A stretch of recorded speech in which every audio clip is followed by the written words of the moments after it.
Good evening. I'm Dr. Marta Moreno Vega. I'm the founder of Creative Justice Initiative and the co-founder of Corredor Afro, and I welcome you to this discussion. I'm so pleased that after 10 years of speaking with Sandino about the possibility of doing this gathering, it has finally happened. So Sandino, thank you. And Ebenezer, thank you, because it is because of their organizing skills and bringing the panels together. The title of the panel, as you know, is An Intentional Matrix of Life. One of the things that I'm aware of in terms of looking at the life of Arturo Alfonso Schomburg is that he reminds me of my father in a very real way, who was born in Loíza, Puerto Rico, and self-educated himself intentionally. Right? These were men that were born in a period that oftentimes public education was not available to them because of their color, because the color of their skin. Yet they became incredible human beings and self-taught and brilliant. So that I am honored to be in the presence of members of the fraternity of the Freemasons that continues the work that people like Arturo Alfonso Schomburg and people like my father, who didn't have the opportunity to go to school, but made an education for himself. So thank you all for being present. And one of the things I'd like to start with is, who is the Alfonso Arturo Schomburg? How does he come to be the man and the person that he is, and provide us the information, the light to follow as Afro-descendants, as Afro-Latinos, Afro-Caribbeans, however we self-define, he had a role in it. So I would like to start with Ebenezer Riol, to give us an understanding of who Alfonso Schomburg is.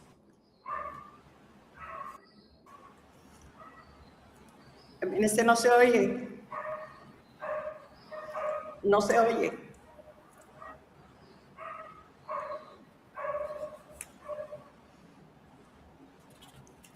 Ahora parece.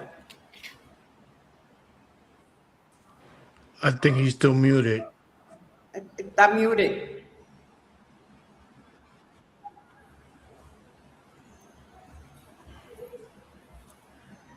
Venezuela, es mute.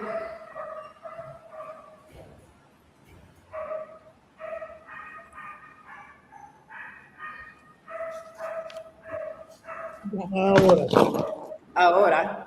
Gracias aquí por la asistencia técnica, excelente.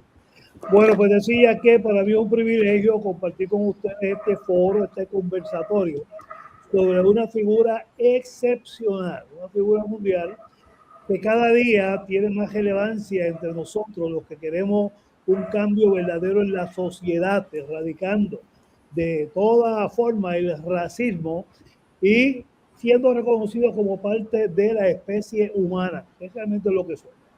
Arturo Alfonso Schomburg, muy temprano en su vida, tuvo la oportunidad de encontrar razones para pensar que había mucho que hacer en torno al descubrimiento, señalamiento del origen de las personas negras. Se cuenta, por un lado, que un profesor en la escuela que diríamos aquí primaria, tenía como práctica, en su escuela en San Juan, tenía como práctica asignarle a los estudiantes libros para que los revisaran y conversaran y trajeran alguna información que pudiera ser compartida por todos los demás.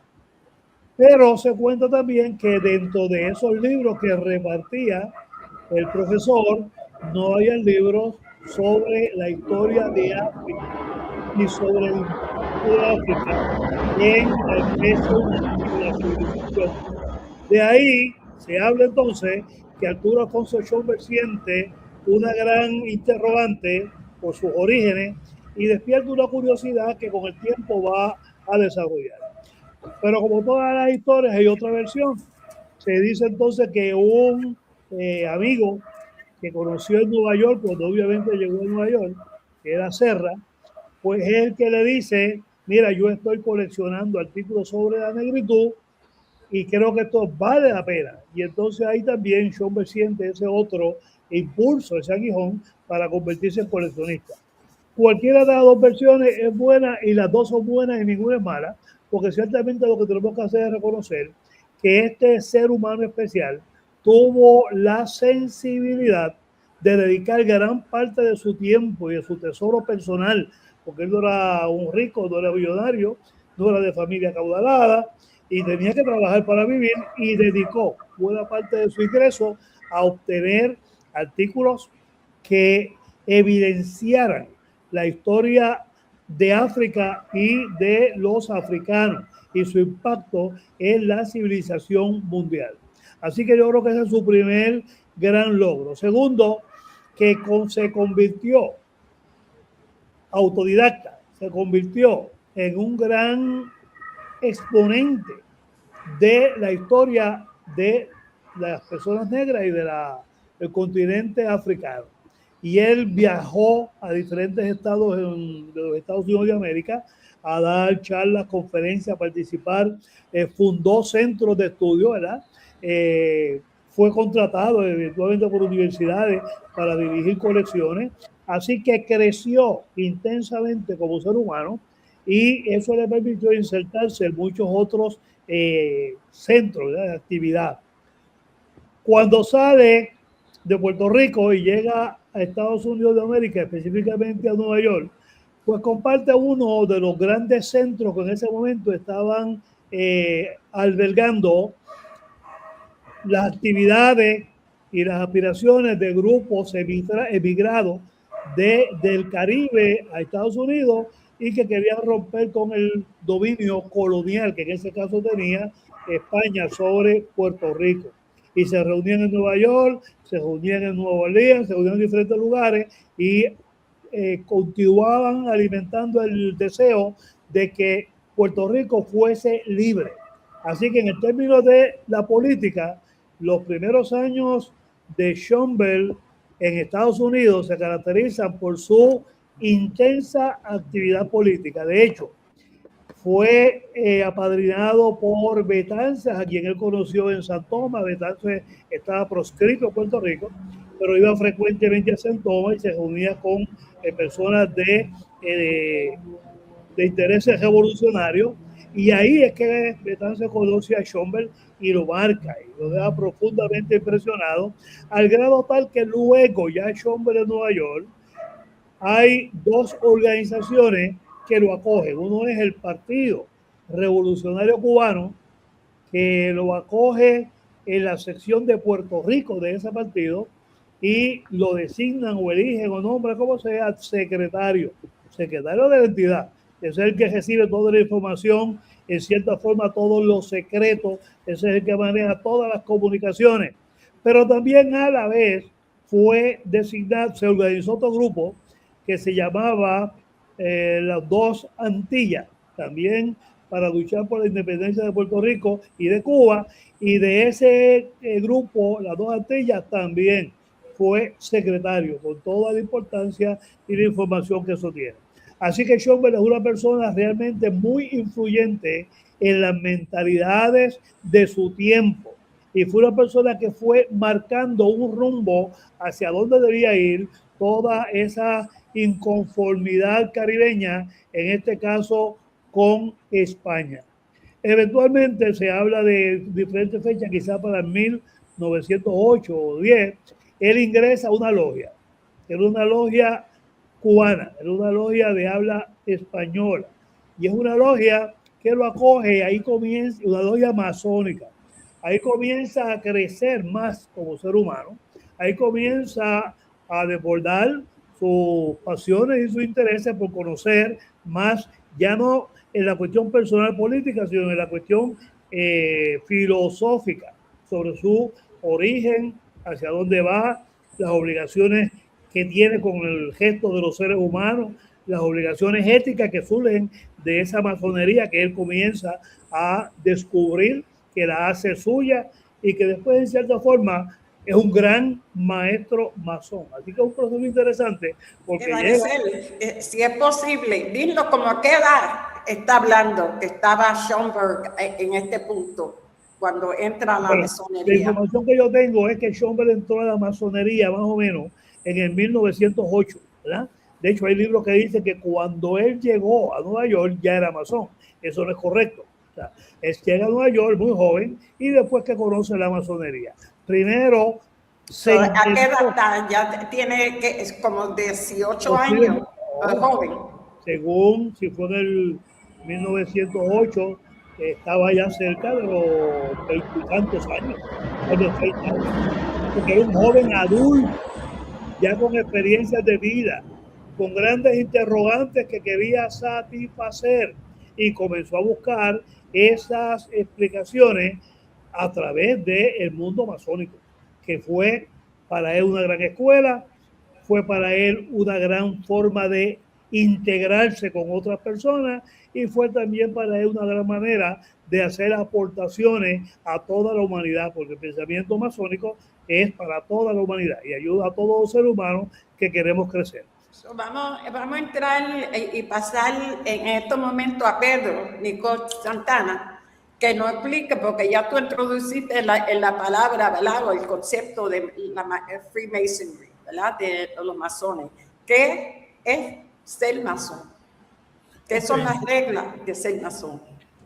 ¿Right? Porque mucha gente no sabe lo que lo han oído, pero no sabe lo que es.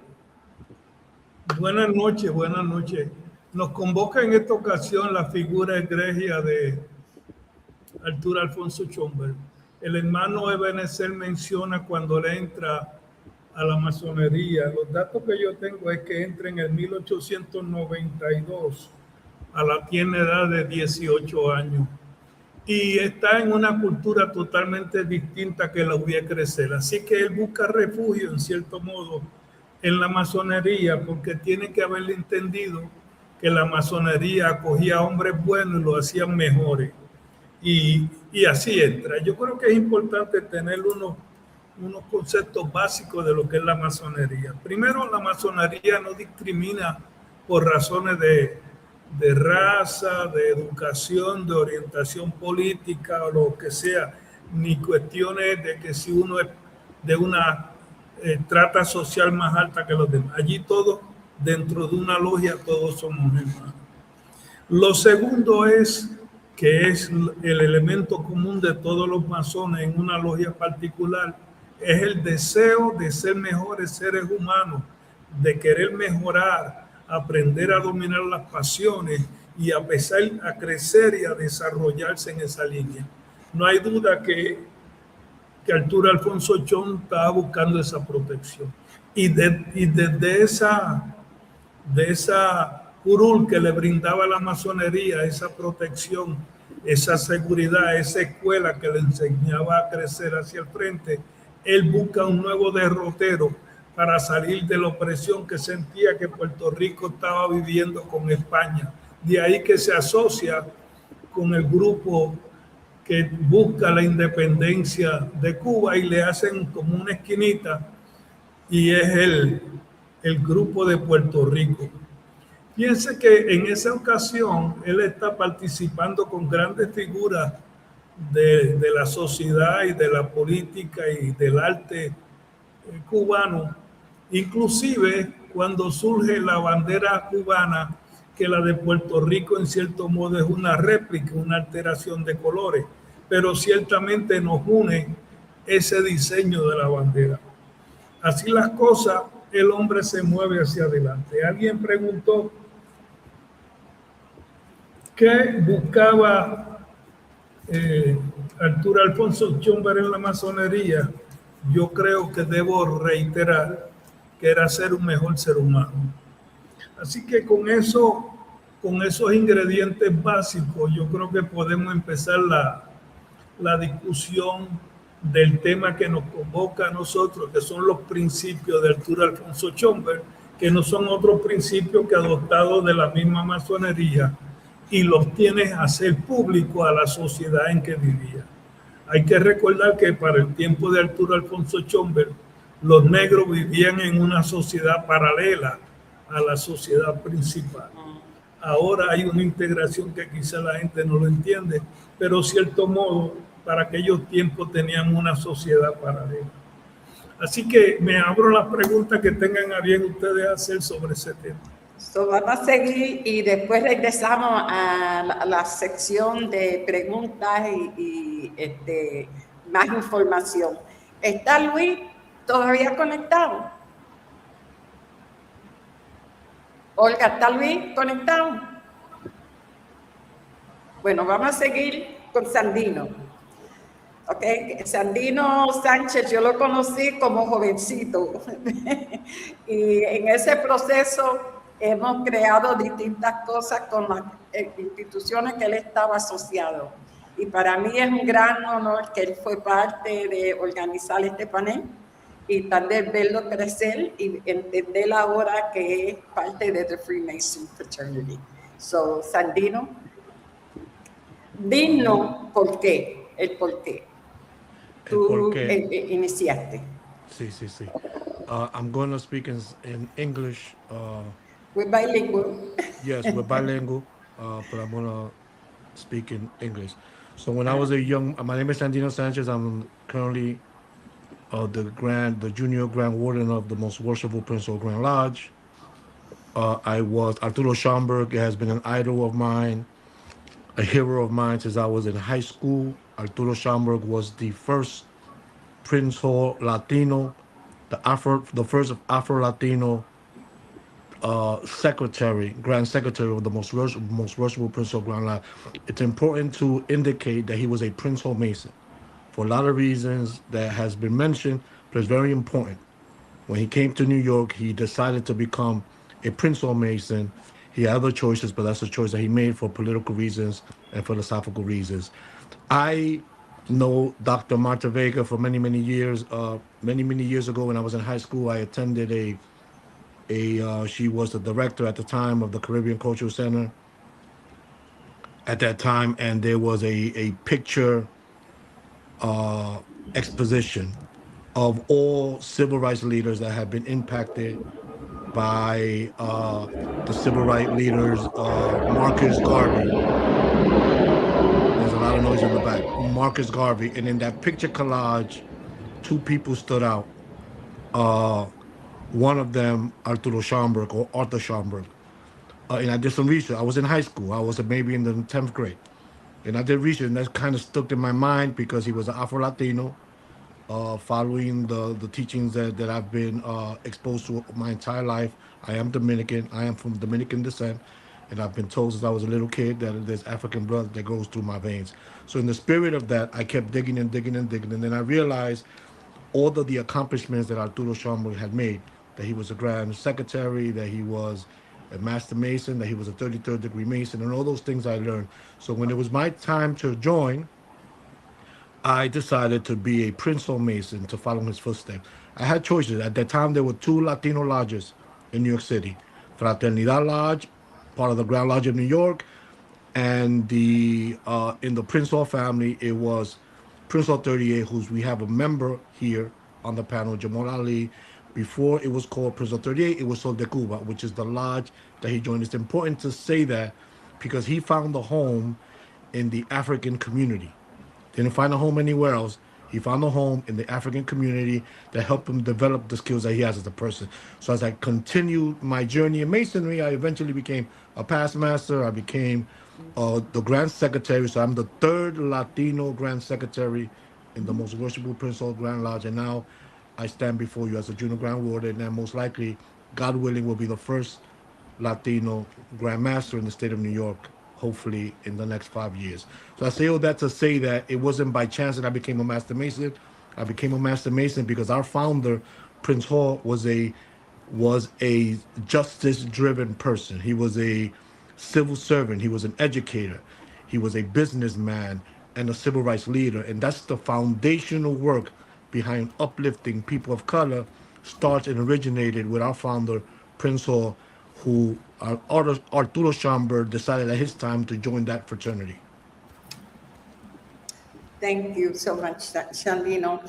And since Ali, you were mentioned, and you're the continuum, right? In terms of the lodge that you were part of, can you share with us what impressed you, what influenced you, what was your driving force, right, in terms of joining the lodge, and if Arturo Schomburg being part of the lodge was part of that motivation. Sure. Can you hear me well? Yes. Awesome. Awesome. So again, my name is Jamal Ali. I'm a proud Prince Hall Mason.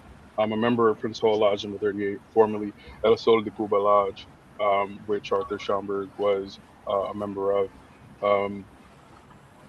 For those who may not be familiar, a lodge is essentially the equivalent of a chapter in an organization, right? So I served as worshipful master, which is the equivalent of the president of a chapter.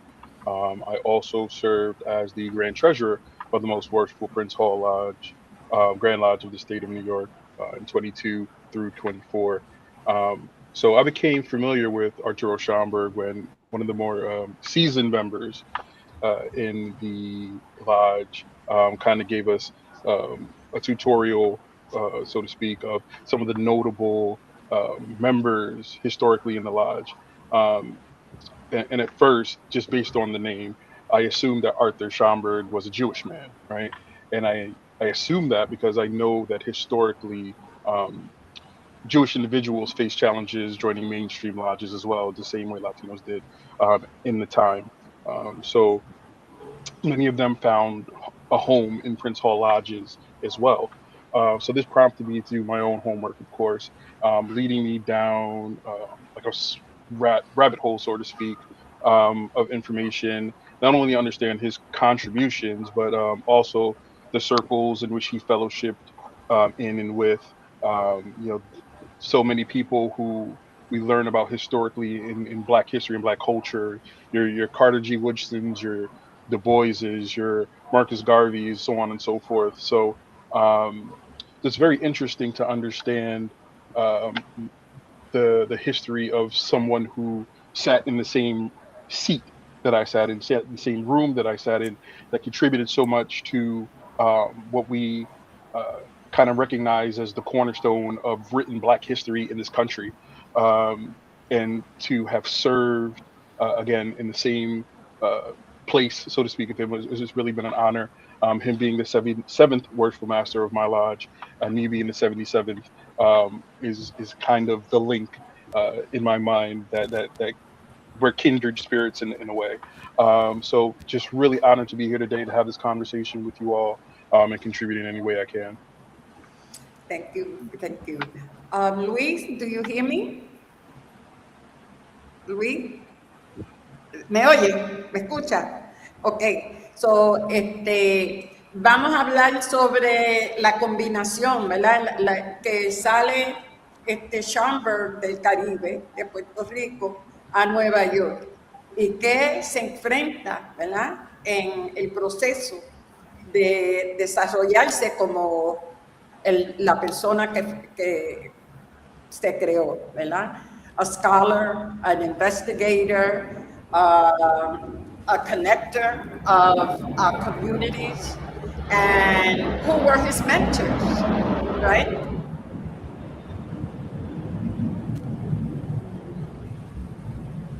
Are you on mute? I think you're on mute. We're not hearing you. You're on mute.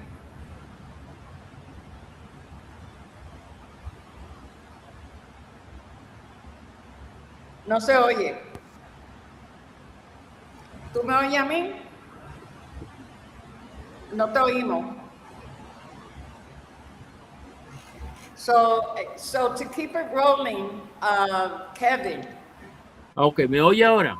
Sí, ahora. Okay. Ahora me oye. Ajá. Lo que pasa es que cuando paso de una pantalla a la otra, lo que sea, me lo pone mute y casi no se ve el signo acá de mute. Okay. All right. So You want me this in English or Spanish? because The I way got my you notes feel- in The English. way you feel comfortable. Okay, I feel comfortable both, but I did my I took some notes that I wanted to share with you guys.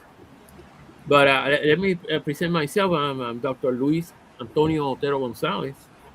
I'm from the Grand Lodge of Puerto Rico. Although I live in Pennsylvania, Reading, Pennsylvania.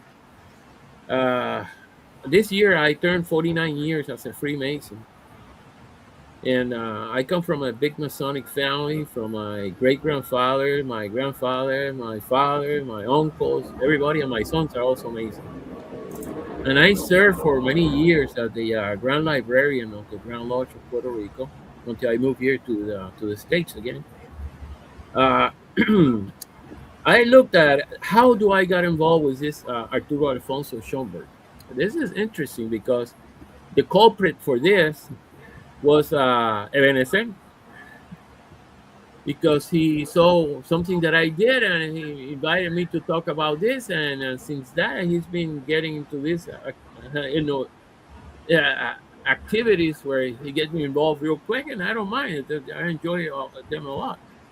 But let's see what I got here. The question is, everybody asks, why Arturo Alfonso Schomburg joined a lodge? And I started to look, and I couldn't find that he said anything about it. I joined Masonry because I come from a Masonic family like myself, or from some other influence. So I found that the answer is that he got Freemasonry. He left the island, and this is my perception. He left the island with an idea already cooked in his head. He had an idea that he was going to do something, and it comes from my own. I had the same experience when Schomburg was told that Black people doesn't have any history. I basically had the same thing when I went to high school in Puerto Rico in 1968. Oh Lord, I've trained a lot. And I remember that a teacher gave me a project. It was my first year in high school, 10th grade. He told me, I want you to tell me about the Egyptians, where the Egyptians come from, who are they? The Greeks. Where they taught me the Greeks. So I went into the class and I said, well, the Greeks had this influence from Africa, from Egypt. And I started, and the teacher, boy, she was ballistic with me. She insulted me. She told me that's not true. You did a lousy job. And she had a problem. My mom was working in the Department of Education, and I told her what happened, and she was furious. We went to talk to her. And contrary to Arturo Alfonso Schomburg, I had an apology later. But I think that's about the same experience that I had.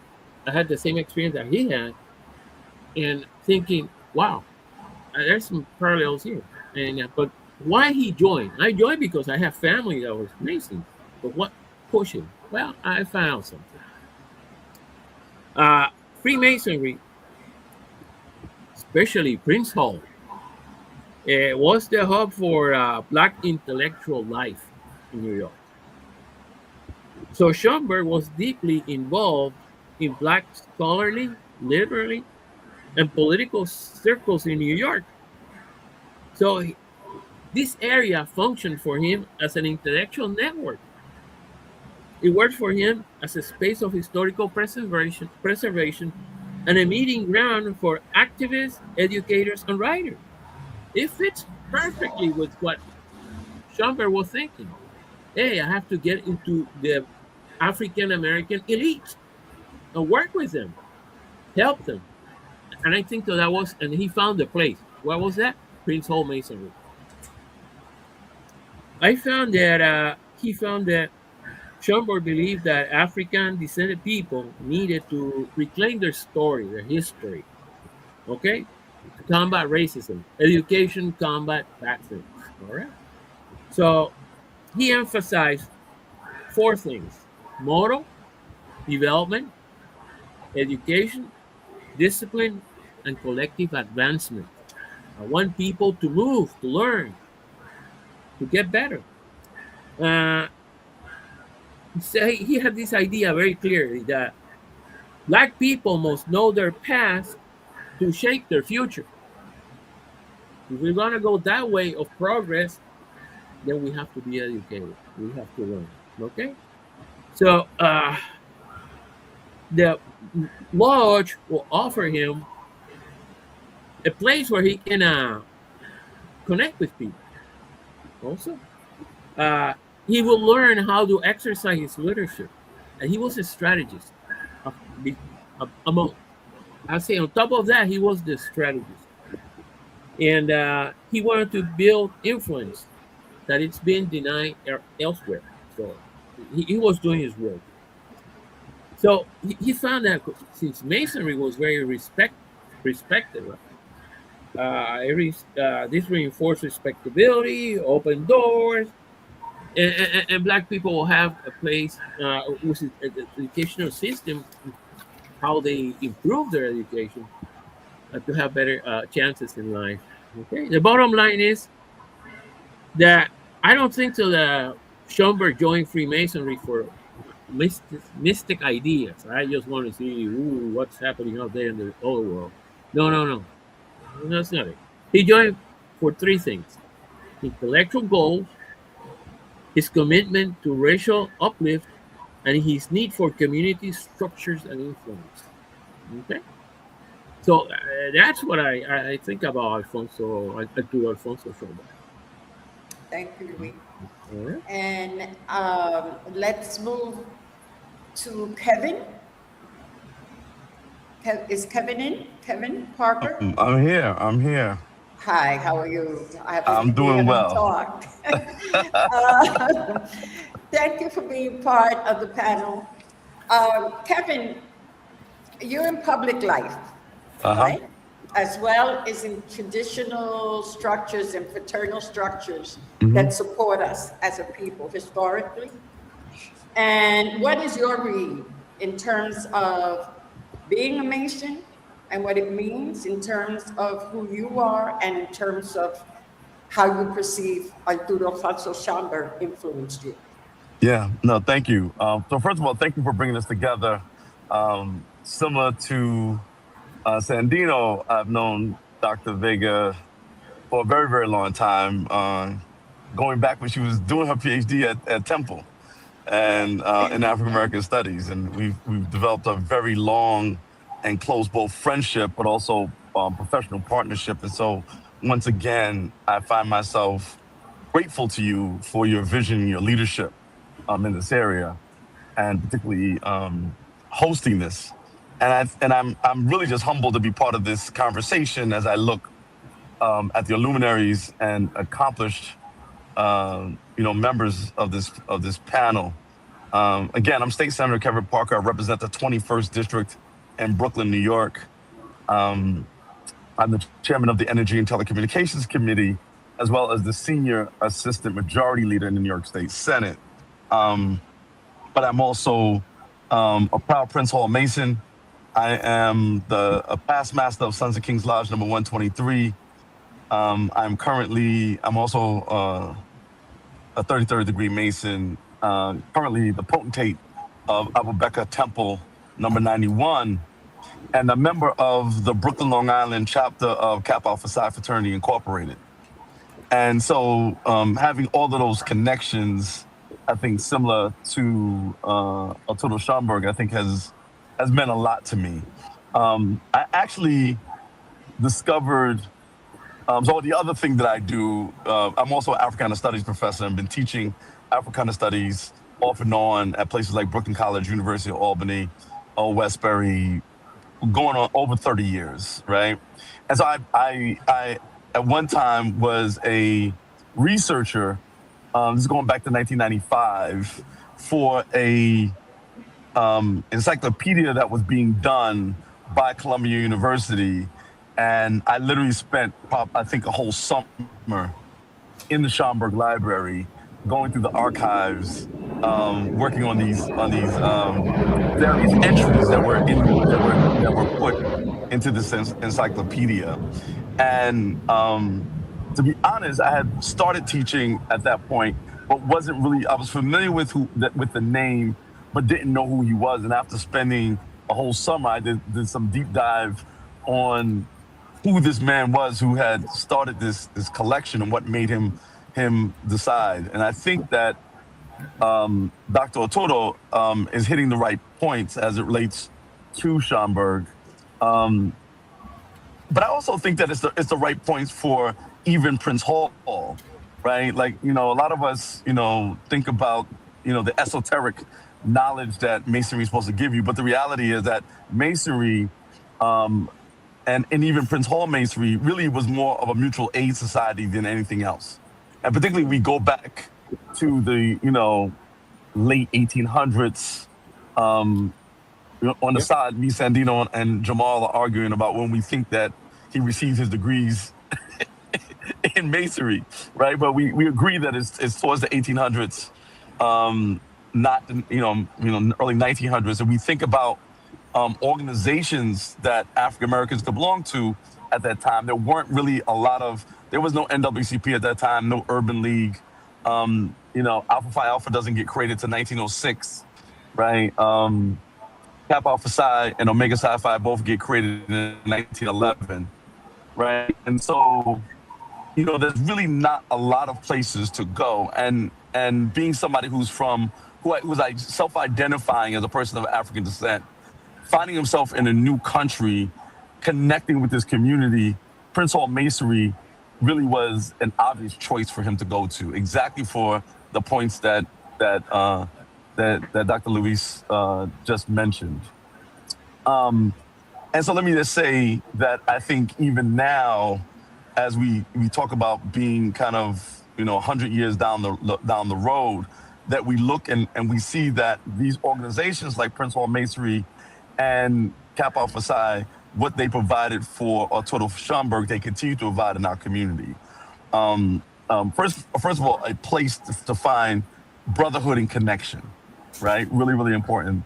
Second, to find a place to have an outlet of collective uplift, right? Like, I think that one of the things that Arturo Schomburg really brings to us is a real sharp sense that the fight for liberation for African people is a collective activity. That is not something that you do by yourself. And so, in some cases, you see in our history of people creating organizations, he came and joined organizations that existed and already was doing that work, and he helped uplift those organizations with his leadership, right? And he did that both with Prince Hall Masonry, but also with Kappa Alpha Psi joining the Omicron chapter at Columbia University in 1928, which is, again, it's a single letter chapter. So it was like in the first 15, 20 chapters that were ever created, of Kappa Alpha Psi. This is, we're now talking about 15 years into the creation of the organization. And so I think he found brotherhood there. I think he found a collective struggle, right? The Meta Kappa always, about achievement and trying to advance things. But the other thing that I think that he found that I think is also really important is this ability to have an organization that connected with the community. Prince Hall Masons and Kappa Alpha Psi have always been organizations that were on the ground providing help in communities, right? Kappa League, which is literally the first mentoring program that you see in the United States, is created out of this sense of, we have to help the less fortunate in our communities. And I think that's a shared value that you find both in Kappa and in Prince Hall Masonry, that mission of reaching back and lifting as you climb is an important value that you find in all these organizations. And he also, so within the context of his intellectual pursuits, I think he's also engaged in some real life self-help and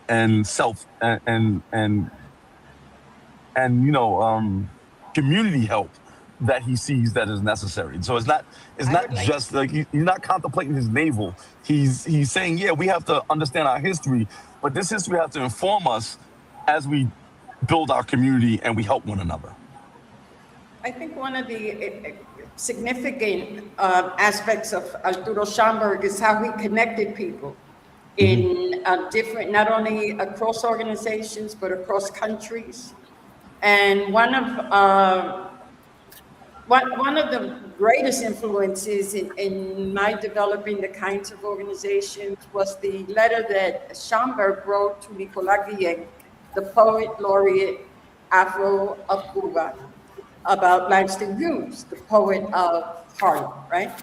And he tells Nicolás Guillén, when Langston Hughes is going to Cuba, in his letter he says, make sure that Langston Hughes sees the Black communities in Cuba, right? So that his linking of people becomes very important in that building, right, of brotherhood, sisterhood, that is so important. And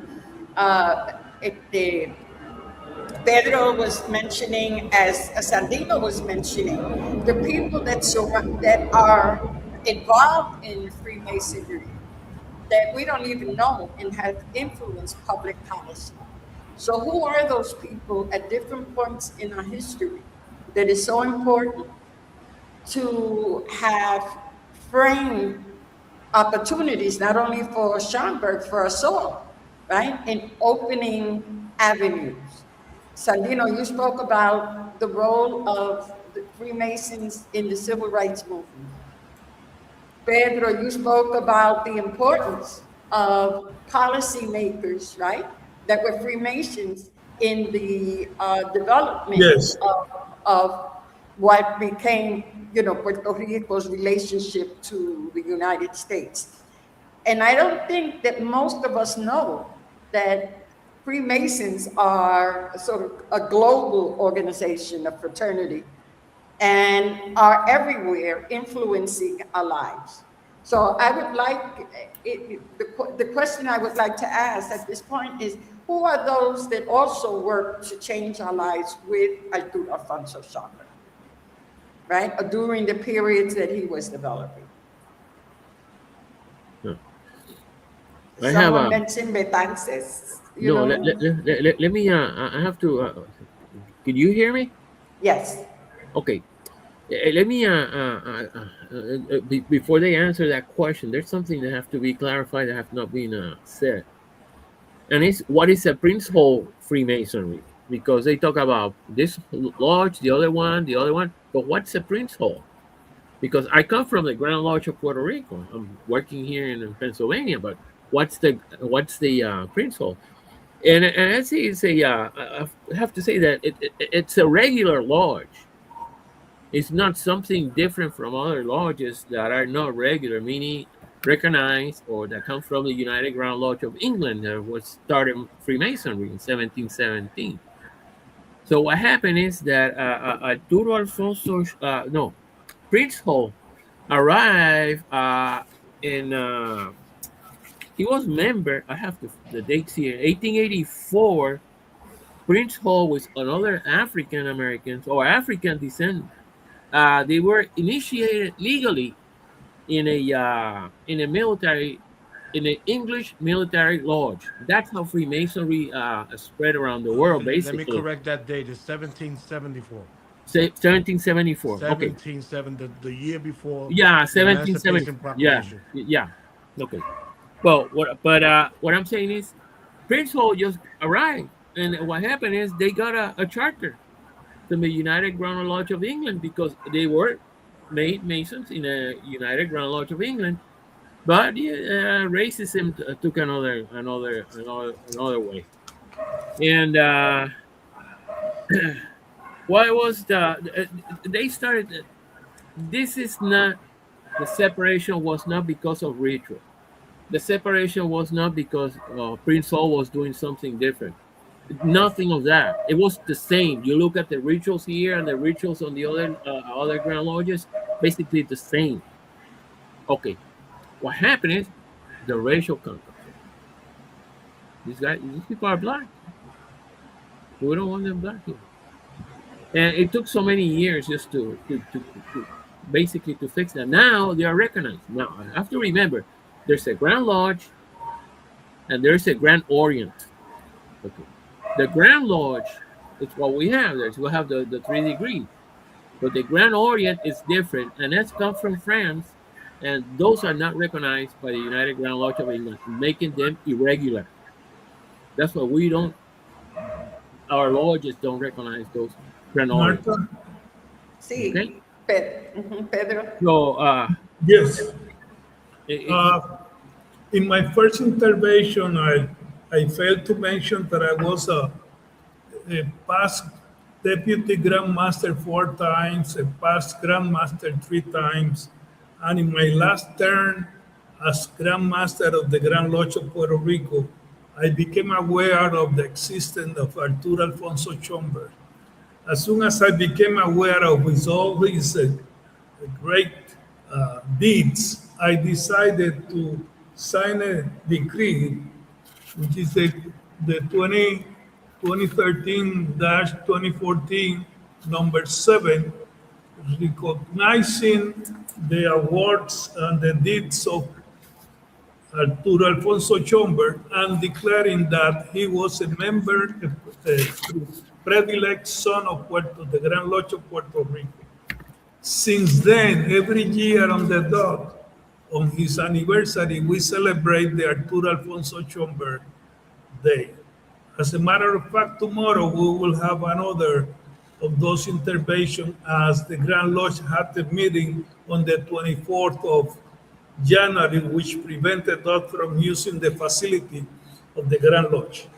But in the decree that I signed, and which I will leave copy to you for future references, we recognize the deeds of Arturo Alfonso Schomburg and why we are committed to this great activity year after year. Now, regarding what Luis mentioned to us, remember that the Grand Lodge at those times was segregated. So a black person cannot join the Grand Lodge of any jurisdiction in which the black were forbidden to enter. So that Prince Hall was a prior slave, and he decided to create a Grand Lodge, a jurisdiction of Masonic, with the benediction of the Grand Lodge of England. And since then, we have been using that. Now, in the past 10 or 15 years, we have been integrating black and white all together within one shelter of Masonry, which helped to produce better human, better Masons. So we are doing that in Puerto Rico and elsewhere. Ali, did you want to elaborate on Prince Hall in terms of your presence in Prince Hall and also your investigations? Hello. I want to say something. Hello. Hello. Ajá. Ebenezer, sí. Sí, gracias. Sí, habló ahora mi querido hermano, el gran maestro, sobre la función de conexión que ejerce la masonería, ¿verdad?, sobre los hombres que la practican. Y me parece que eso fue o es un elemento bien importante en la vida de Arturo Alfonso Schomburg. La masonería le permitió cruzar los límites que se le ponen a la gente que llega de otro lado, de extranjero, a convertirse en una parte integral de un movimiento bien importante en los Estados Unidos, especialmente en ese momento de fines del siglo XIX y principios del siglo XX. Así que en ese sentido, Schomburg utilizó esa oportunidad que se da para conectar, y conectó mediante escritos. Él escribió incansablemente. Yo creo que hasta el último día que tuvo de vida, él estuvo escribiendo y colocando de manera permanente sus pensamientos y sus preocupaciones.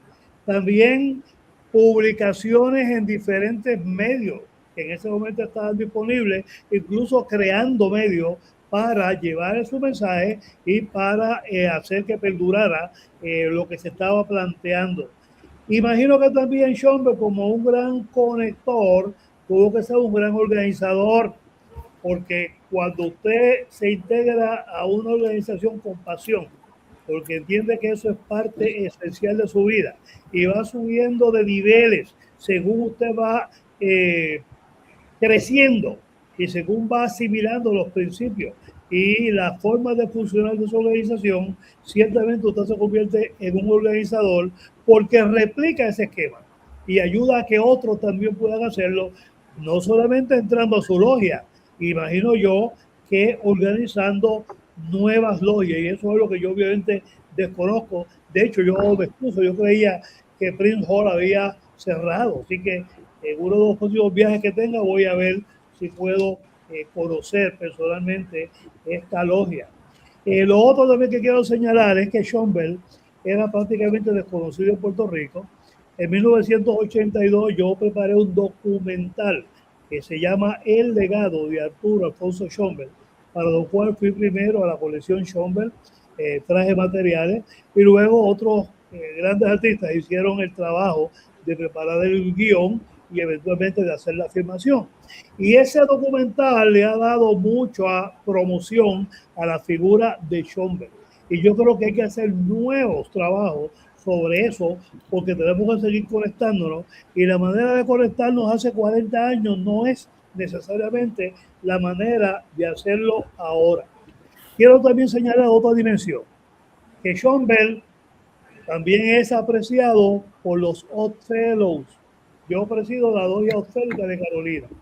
Y hace prácticamente 30 años comenzamos a hacer actividades en honor de ese conocimiento a Arturo Alfonso Schomburg, que el compañero Luis Otero estuvo participando de eso. Luego en el 2007, un compañero, que en ese momento yo no era masón, Roberto García, que era gran vigilante de la logia Caballeros de la Verdad, me invitó a dar una conferencia sobre Schomburg en el Gran Templo, eso en el 2007, y hasta donde sé fue la primera vez que se habló de Schomburg en un templo masónico en Puerto Rico. Pero primero fue en la cuestión esférica. ¿Y por qué digo esto? Porque siempre pensamos que Schomburg estaba únicamente en las organizaciones masónicas. Schomburg era universalista. Schomburg apoyaba a otras entidades. Schomburg entendía la importancia de que los seres humanos se unieran, se encadenaran voluntariamente en organizaciones. Y yo tengo fotografías donde hay actividades esféricas, donde está Schomburg con su collarín y su mandil como masón. Así que era un hombre que rebasaba barreras. Era un hombre que no se dejaba limitar por las apariencias o por los entendidos de entonces. Así que era un hombre verdaderamente constructor de esas conexiones. Y yo creo que todavía esto que estamos haciendo hoy es un reflejo de esa voluntad de crear conexión. Gracias, Ebenezer. Jamal and Sandino y Pedro, who are other Masons that we don't know were Masons? I remember having a conversation recently with Sandino, and he was talking about how Masons, Freemasons, surrounded Martin Luther King, right? How Masons surrounded Arturo Alfonso Schomburg, right? Even before he initiates. So how, we don't know this, right? This is not part of general information, general history.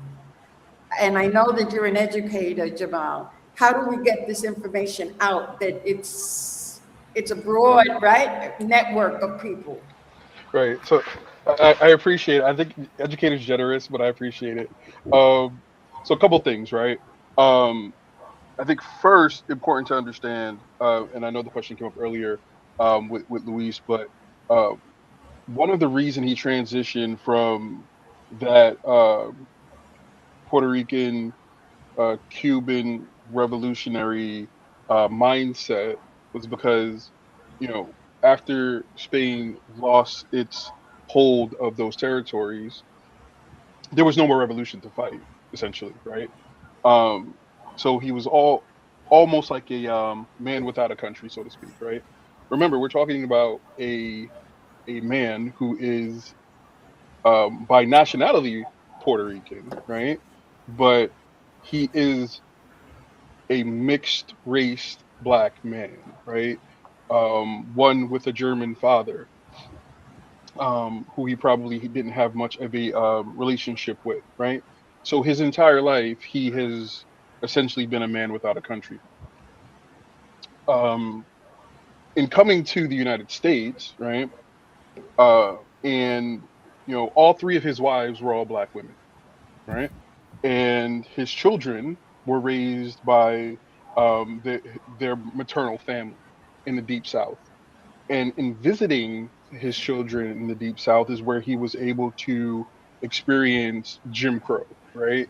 And his experience in New York City was very different from the experience that he had in the South, with segregation, with separate water fountains, with separate accommodations, all the things that come with the Jim Crow South. And it really impacted him in a way because, again, this wasn't his experience in New York City.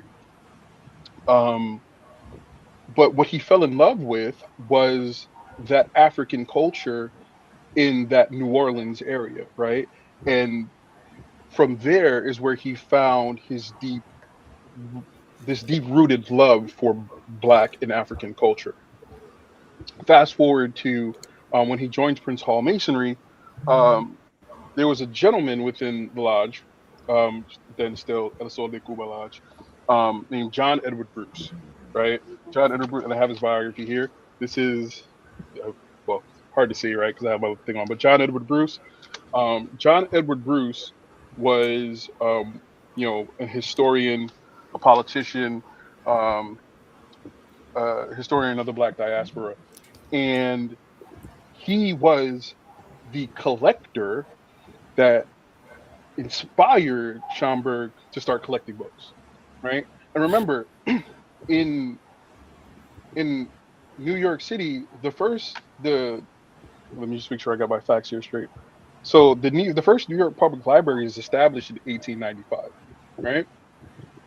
So libraries themselves weren't accessible to the public at that point.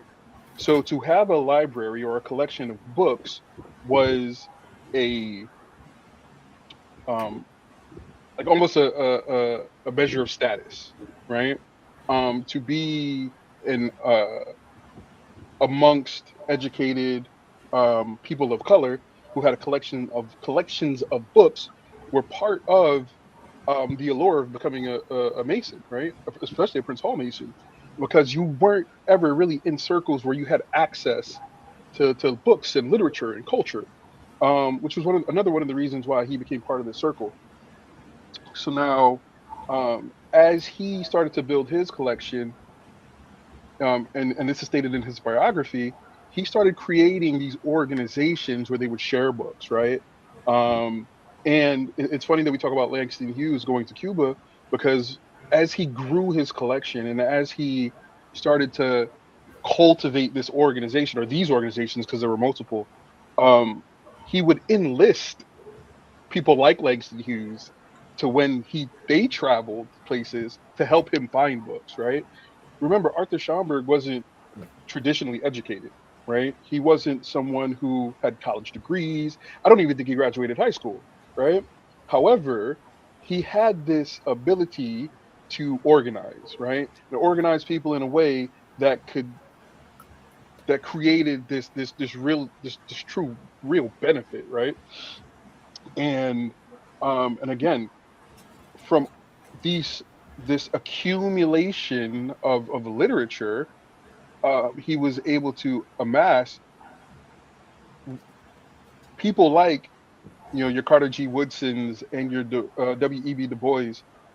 Arthur Schomburg became the hub for them to understand history, right? So we don't learn about what were the sources of this information, right? When people went out, people like Du Bois and Carter G. Woodson and your Booker T. Washingtons, where they went out into the public and they spoke about the Black diaspora and Black history and those things, a lot of times Arturo Schomburg was the source of that information, even though some of those people were on the opposite sides of certain thought processes, right? Those were competing ideologies from a Booker T. Washington and a Du Bois, right? But again, they came to Schomburg as an intermediary to get this information, right? So when we talk about Black history and the people around them, and all those people were Masons too, right? Just for clarity, all those people were Prince Hall Masons as well. Even though a lot of times, they were the Malcolm and Martin of their times with different ideologies. And in terms of, I just wanted to answer a question I saw that Ruth had in the chat. What role did Prince Hall Masons or Freemasons play in Schomburg building his collection? Very important role, right? Because again, Schomburg was a man of very modest means, right? So when he became the Grand Secretary, he traveled with the Grand Master to different jurisdictions, really on the dime of the most worshipful Prince Hall Grand Lodge of the state of New York, right? They funded that travel. And it was that travel that gave him the ability to go to these different large cities, whether it was Boston, Cincinnati, Cleveland, all over the country, essentially, and go into these bookstores, create these relationships, start these pen pals and mailing and phone calls. That's really how he built the infrastructure or the connection of his book group, right? Was traveling with the Freemasons across the country and establishing those relationships with the bookstores and the bookstore owners all across the country. They would call him and say, hey, this came in, you want to check it out, this type of thing. And they'd mail it. He'd go out and get it. He'd have people travel and bring it back to him. They'd share books, they'd trade. Like, that's how he started this network, was really in his travels as a Prince Hall Mason. Thank you, Jamal. Since you brought up the questions, Olga just noted that other people have questions. So can we receive the questions that came from the public before we proceed to closing? Olga? I have one thing that I have to say that I want to make real quick. It's who were some of these famous Prince Hall Masons? Well, you have the founder, Prince Hall. Then you have Booker T. Washington was a member of Prince Hall. Thurgood Marshall, the Supreme Court Justice, was somewhere. Andrew Young was a ambassador of the United States in the United Nations. Malcolm B. Tolson, he was a poet. Shaquille O'Neal, a Prince Hall Mason. One that many people maybe want to hear, but Richard Pryor was a Prince Hall Mason. Medgar Evers, Hosea Williams, so those are civil rights that work with Martin Luther King. And then here we have to go for this. These were not Masons, Prince Hall Masons. Martin Luther King Jr. was not a Prince Hall Mason, but his father was a Prince Hall Mason. Malcolm X was not a Prince Hall Mason. W.E.B. Du Bois was not a Prince Hall Mason. And Barack Obama is not a Prince Hall Mason. So they haven't, but here we go again. Some people want to include people as part of our organizations when they're not. And I hear some people say, well, because Ramon Emeterio Betances was a Mason from Grand Lodge of Puerto Rico. He was not a Mason of the Grand Lodge of Puerto Rico. He was just way before the Grand Lodge of Puerto Rico was even created. So you have some of this, and you have to be careful because you don't want to put people where they don't belong. Well, you're right, but it is safe to say that some of those names you mentioned were surrounded and influenced by Prince Hall Mason. Yeah. Also, the point that we're making. You're right. Exactly. Martin Luther King was surrounded by Prince Hall Masons. But those, especially these two rights brothers. But what I'm saying is that, yeah, they're there. But if we start adding it, they're going to say, well, you're lying. No, we're not lying. We're saying exactly what it is. Yeah. For example, Grand Lodge of Puerto Rico has a problem. They keep adding this guy as a former governor of Puerto Rico, Jesus Piñero, as a Freemason. He never was a Freemason. So they keep doing those things. Well, I think the important thing is that a lot of people don't know about the Freemasonry. And the opportunity to talk with you and share with you, right, is very important, because it brings together not only our communities, right, which was the path of Arturo Alfonso Schomburg, but it also begins to open up more information in terms of what the fraternity of the Freemason is. And I think it's very important, because I'm coming to an end with our discussion, and we will have others if you all are mean to it. But it's very important that we know this information, and also how it helps us now, right? How this continuum, this powerful continuum of people living with principles, living with ethics and values, with a commitment to community, right, is known by all of us, and respected, right, and honored for the continuum and the work that is being done and has been done. Yeah, one thing you have to say, I'm sorry to interrupt you, that Freemasonry, it's a fraternity. Freemasonry is not a religion. We are just a fraternity. We don't have any common thing to a religion. We're not a religion. We are a fraternity. That's it. Put it like that. Thank you. So in closing comments, I want to say gracias. Thank you. We will do this again. Sandino and I have agreed that we will continue this, because it's so very important that people get the right information, and how better to get it for people who are in the fraternity. And important, and most important, is that at this moment in time in our history, that the work that has been done and the work that's yet to be done, right, requires the kind of ethics, values, and commitment to our community that you bring. So, mil gracias. Gracias. Gracias. A la orden. Gracias.